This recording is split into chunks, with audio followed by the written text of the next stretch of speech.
Hey there nation, and welcome to the show where we help you to play miniatures wargaming on a budget. It is I, Commander Cheapskate, and welcome to the episode of Weight of the Underhive. This series is dedicated to helping brand new players tune to Necromunda, build their starting rosters, and learn more about the game mechanics of their favorite gangs. And on this episode, we will discuss a Narrative Ironhead Squat Prospector gang for your next campaign of Necromunda.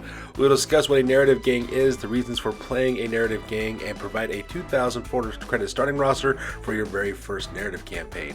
So, what is this video about? This video is about building a gang using 2,400 points as well as Ranth's Ascension list building rules in order to create more narrative inspired gangs, basically including gangs that have Dramatis Personae inside of them that could actually level up with your players, that kind of matches the overall lore of Necromunda. Necromunda is a crazy setting with some amazing things going on in that story as well as the lore, and I thought it'd be fun to actually make some gangs that actually reflect some of those narrative choices in the campaign setting that you could play in your campaigns. And we're going to do the Ironhead Squat Prospectors in this one. And the reason why you might want to play this game is because you are here to win and to get paid. The lore of the Ironhead Squat Prospectors are all about trying to make profit and salvage the ruins of what's left in the Underhive as well as the Ash Waste. They're also kind of a little bit of a persecuted minority because they're a small segment of the population, but because of that they're also kind of paranoid and they actually have the firepower to protect themselves. And the reason why is because Ironhead Squat Prospector gangs are always outnumbered because they're a minority living in the Underhive and in the Ash Waste, but they are never outgunned. They have this firepower to kind of level the playing field as well. Another reason why you might want to play Ironhead Squat Prospectors is because you might already have League of Votann miniatures, either Kill Team miniatures or maybe even 140,000 miniatures. So if you want to use those guys for multiple games, an Ironhead Squat Prospector game will be perfect to do that, especially if you want to play Necromunda. And of course, you want to hi-ho all the way across the Ash Waste as well as Underhive by smashing your enemy in the face with a power pick as well as your automatic Ironhead stub guns, which is always a fun thing as well. So because this video is a little bit more of a deeper dive, I will put timestamps in the description box down below so that way you can click and navigate to the part of the video that interests you the most. So that being said, let's go and talk about what this whole narrative concept is in the first place. Alright, so first of all, let's talk about what is a narrative roster. A narrative roster is an idea I've been cooking up for a while where it's basically a new way of playing. Necromunda is a wonderful game with all kinds of interesting stuff, with Dramatis Personae and special characters and skills, weapons, and equipment, and all kinds of different things that makes this game such a fantastic skirmish game to play. The campaign setting is literally limitless and the different opportunities that you can have to play. So my idea was, what if you took some of those narrative aspects of the Necromunda lore and applied it to list building for our gangs? Now, in a narrative list, you'll be using Dramatis Personae as leaders as well as champions in your gangs, so long as it kind of fits with the overall narrative of what your gang is. Same thing with having access to certain skills, weapons, and war gear that may not normally be allowed in your gang as well, and the reason why we're doing that to add to that narrative flavor. This also applies to brutes, hang-arounds, as well as hired guns, which are not normally allowed in a starting roster, so that's what the idea of this whole narrative roster is. We're taking the narrative elements of the Necromunda setting with a specific gang and applying it to that starting roster. Now, the whole reason why you might want to play a narrative gang is because it's a fun new way to spice up playing Necromunda. It could also be the basis of a brand new narrative campaign. A narrative campaign is this idea I've been cooking up in my head about actually having a campaign setting where there's an actual storyline for each of the different gangs. The gangs are out to seek certain kind of objectives in this campaign setting, and that's pretty much how it would work in that campaign setting. The gangs that achieve their objectives, narratively speaking, are the ones that end up winning the campaign.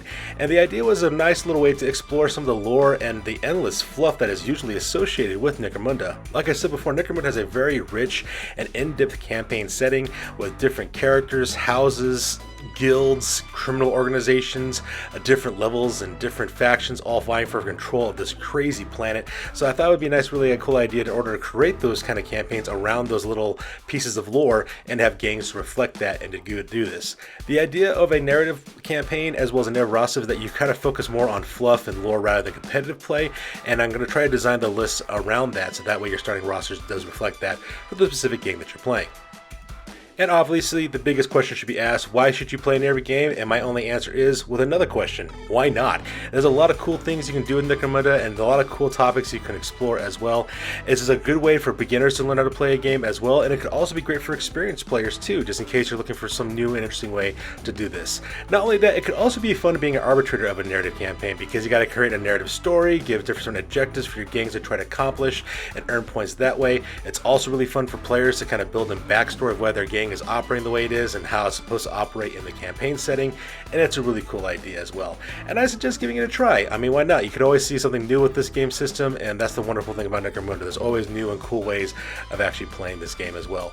I will give you a warning, however, no way in shape and form should you be using a narrative list like this if your arbitrator doesn't allow it for your campaign, just because I'm not following some of the official rules for the gang rule building rules that come with the game.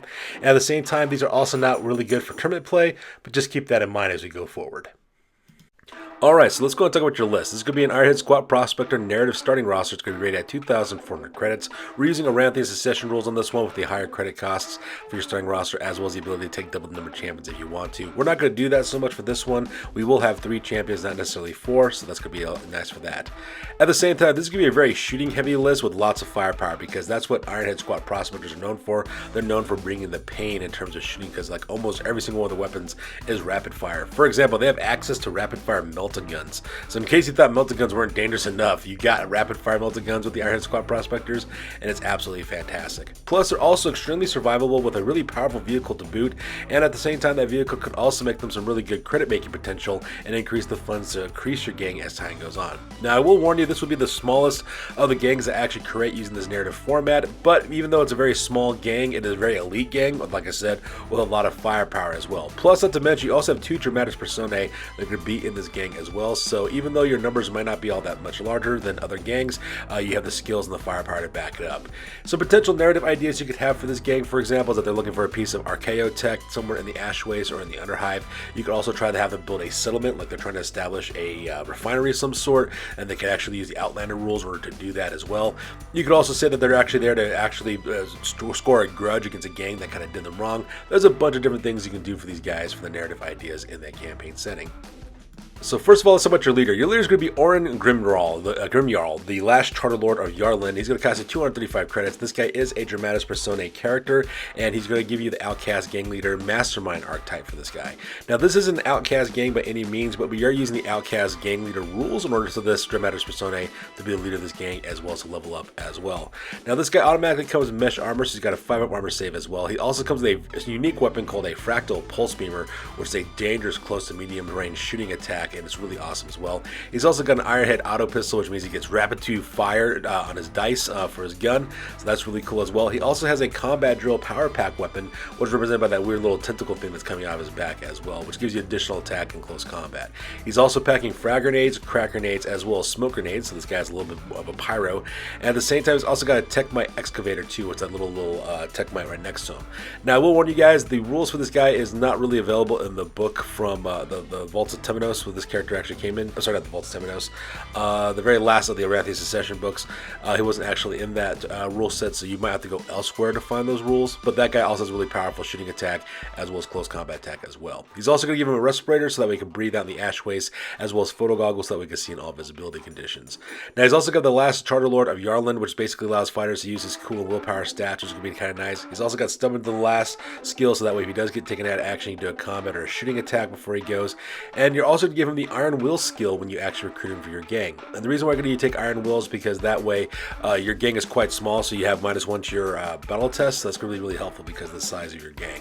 As this guy develops, I recommend going with either cunning or more importantly, savant skills. Overwatch can be really powerful with this guy for cunning. At the same time, you can also use evade too, so that way he's harder to hit at range combat. Savant would probably be the best way for this guy to use. You could use the Munitioneer skill because you are going to have to worry about ammo rolls in this game because of all the rapid fire dice that you have for all your shooters. You could also put this character with ballistics expert, so that way you can take an intelligence check and get additional bonus for shooting attacks. Or you could probably put Medic on him, so that way you can patch up fighters around him who are injured. So either one of those would be perfectly fine for this character. You also have another Dramatis Personae character in this game that is Ursong Grimjarl, which is Orrin Grimjarl's younger brother. He is a Yarnland nomad hunter. He's going to cost you 200 credits as well. This is going to be a champion for you guys. He's going to be an Outcast Game champion with the Gunslinger archetype because this guy's a sniper, so obviously using Gunslinger is the natural fit for this character as well. Now, he does come with mesh armor, which is great. It gives him a 5 armor save, as well as a special weapon called the Jardlan Longshot Hunting Rifle, and it's got an infrared sight on it as well, so it makes it even deadly to shoot in all visibility conditions. He's also packing an Ironhead stub gun for a back backup weapon, which is rapid fire stub gun, as well as frag grenades, crack grenades, as well as smoke grenades, because these Grimjarl brothers, man, they love their explosives. He's also got a respirator as well as a Techmite Oculi, which is going to help him out to actually scout out and detect fighters from longer distances, as well as a proximity Auspex so that way he can find people as well. He does have the clamber skill so that way he can climb up vertical distances, as well as the Overwatch skill to actually interrupt enemy activations, which is perfect. He's got precision shot, which is going to be great for him to get those hard to reach targets out in the distance. And you're going to give this guy the fast shot ability when you guys recruit him to your gang so that we can fire twice if he needs to in his individual activations. This guy is already perfect the way he is. I can't really actually see developing this guy any further than he already has in terms of equipment. This guy is pretty much the complete package when it comes to actually doing long range shooting for your gang. The thing you might want to do next, of course, is get something like Trick Shot, for example, that could help out with get rid of partial cover, that sort of thing. And that's the kind of thing I would actually focus with this guy, is basically on skill development as your campaign develops. Now let's talk about your next champion. This is Drill Master number 1. It's going to cost you 350 credits. This fighter's going to have mesh armor for that 5 armor save, as well as a Ironhead heavy stubber with a suspensor. So this guy's going to be able to fire this heavy stubber as a basic action, which is going to be nice because that suspensor's attached to him. It's also why this guy's a little bit more expensive in his credit cost. That means you have like multiple, I think 3 rapid fire dice on an Ironhead heavy stubber, so this thing's going to be able to lay down the lead and cause all kinds of problems for your enemy. You're also going to give this guy an Ironhead auto pistol as well for a backup weapon, so that way he's in close combat as well in case his heavy stubber runs out of ammo. He also has photo goggles, so that way he can shoot in all visibility conditions as well. And then finally, give him the dependable like kin skill, so that way if you do have to take an ammo check, you can re-roll it. So that part's going to be nice as well. This dude will be basically firing at long range and actually laying down suppressive fire for your entire gang. As the campaign develops, you want to give him some better armor, maybe for example, or maybe some upgrades like carapace armor could be really nice for this guy, as well as a close combat weapon to protect himself in case anybody charges into him. Now this character is Drill Master number 2, and the reason why I created this character is just in case if you manage to have the Salvager, the Hurricane Salvager's Kill Team box set. One of those guys actually has a little jump pack on him, so that's why I created this character this way. He's got 260 credits. He's going to have mesh armor for that 5 armor save, as well as an Ironhead bolt pistol, so that we have a rapid fire bolt pistol, which also makes it quite deadly in close combat, as well as close and medium range shooting. And you give this guy a power axe, so that way he can fight in close combat as well. And you're going to give him a jump booster. Now the jump booster, I decided to grade that at 65 credits. This is the same jump boosters used by Orlok Wreckers, so that way you can rocket across the battlefield with a little jump booster. Like I said before, normally you would not be allowed to own that kind of equipment, but like I said, this is a narrative list, and that's how we're going to rock and roll. And at the same time, we're also going to buy this guy's Spur, which is a type of Kim, so that way he has additional inches added to his movement allowance to make him kind of rocket across the battlefield as quickly as possible. And because this guy will be taking Kims, you're going to give him the Kim Bonds Never Break skill from the for the Ironhead Squat Prospectors, and you're doing this so that way he actually has twice the number of doses for his Kims as well, so that way it can help you out. And plus, as I mentioned, with the vehicle that you guys will have, they can also help you buy potential more Kims for your gang. As the campaign develops, you want to get this guy maybe some photo goggles so that way he can see in all visibility conditions, probably give him some better armor, maybe a power pack type weapon as well, so that way he has additional attack in close combat. And with that being said, we're going to move on to your gang fighters now. So the first of all is your Drillkin number 1. This guy's going to cost you 275 credits. He's got mesh armor for a 5 armor save, as well as an Ironhead Melt-A-Gun. Because Ironhead Melt-A-Guns are Melt-A-Guns, which are dangerous enough as it is, but they are rapid fire Melt-A-Guns, and that makes it even more powerful. And you're going to use this guy. He's going to have Ironhead auto pistol for a backup weapon, as well as photo goggles so we can see in all visibility conditions, and he will be your gang specialist.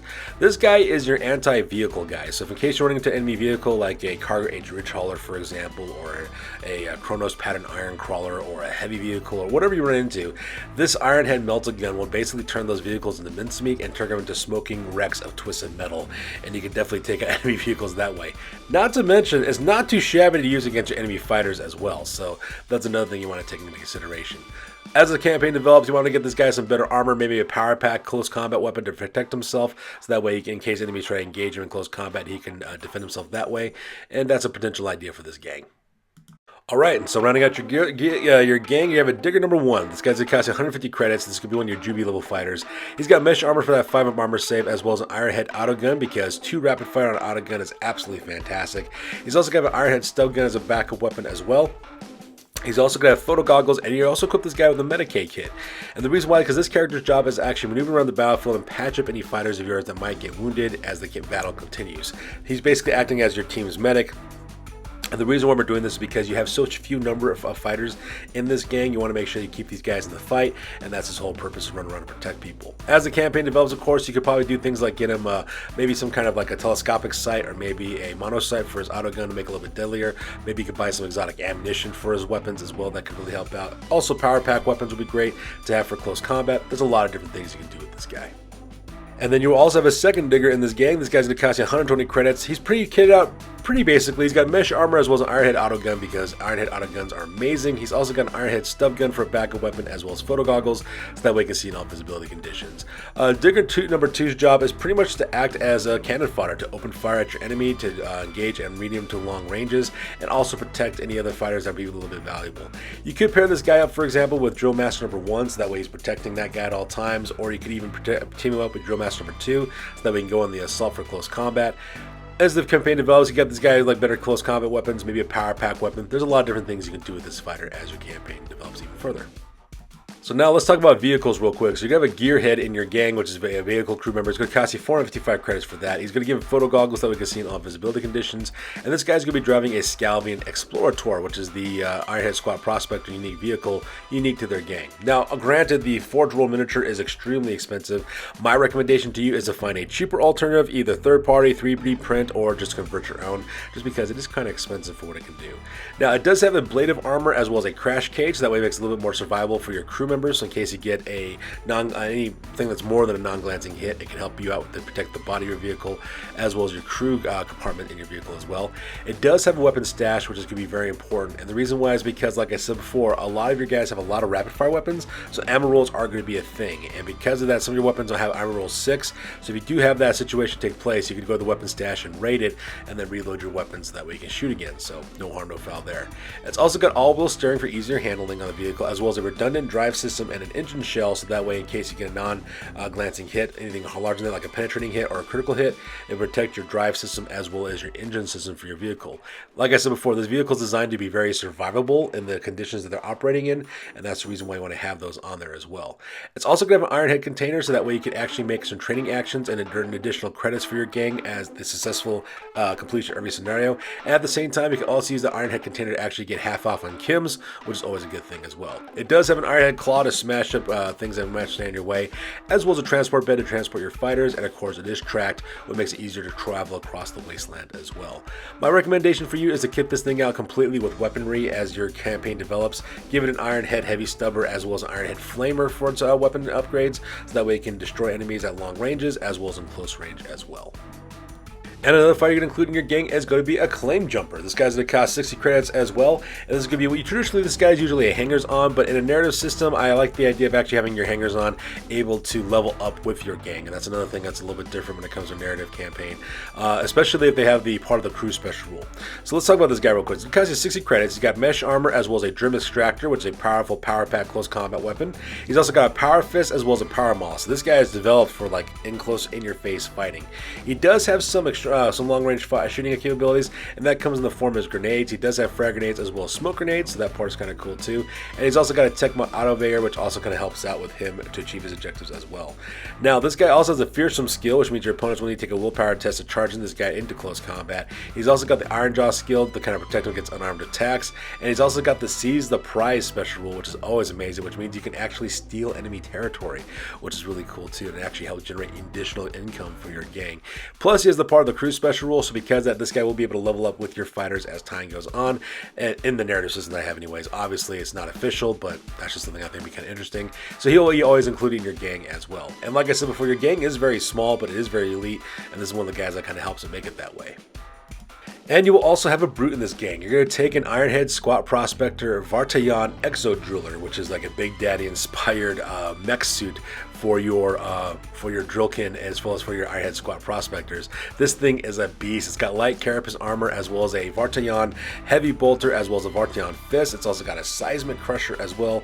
It's also got the guard exosuit special rule, so that way you can use it for sentry duties as well as a sensor suite to make it a little bit easier to shoot at your targets. And of course, you have nobody pushes kin around, which kind of makes it a little bit more survivable against close combat and heavy strength weapons as well. This thing is a great weapons platform, and I can see this thing being like mounted on the back of the the Scalvian Explorator and just kind of drops down and fights as it needs to.